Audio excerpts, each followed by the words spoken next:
Dedingizmi? Kecha aytuvdim-ku, menga pul kerak deb. Alaykum assalom. Ichkariga kirib olsam maylimi? Kesatmang. Bilasiz-ku, inniki dadamning tug'ilgan kunlari. Buni ustiga dugonalarimiz bilan o'tirishimiz bor. Ertaga yangi ko'ylak olib, keyin salonga o'tishimiz kerak. Xullas, menga ko'p pul kerak. Bugun maoshimni olmadim. Ozgina sabr qiling. Endi men sabr qilamanmi? E'tiboringiz uchun sizga aytganman, birortasidan qarz olib bo'lsa ham kartamga pul tashlab boring deb. Qarzni yomon ko'raman. Ertangdan maoshim tushib qolsa kartangga tashlab beraman. Ozroq cho'zilib qoldi. Bugun oxirgi pulimga mana ro'zg'or qilib keldim. Undan ko'ra qo'limdagilarni ol.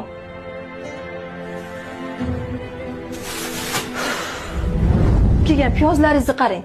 Muncha mayda. Kartoshkalarni qarang. Chilib yotibdi-yu. Qo'y onasi, qornim och. Undan ko'ra shu olib kelgan narsalarimdan biror nima tayyorlab bergan. Nima? Shulardan-a? 2 soat to'raymanmi bularni? Qachon qoyillatib ro'zg'or qilib kelsangiz, o'shanda ovqat qilib beraman. Tushundingizmi? Tushunmadim. Bu nima deganing? Men ham orzu-havas ko'rarmikanman? Yoki butun umr sizni omadingiz kelishini kutib yuramanmi? Mana shu katalakdek uyda umrim o'tib ketyapti. Odamlarning ayollarini qarang. Qimmatbaho mashinalarda yuribdi. Men-chi avtobus, metro qilib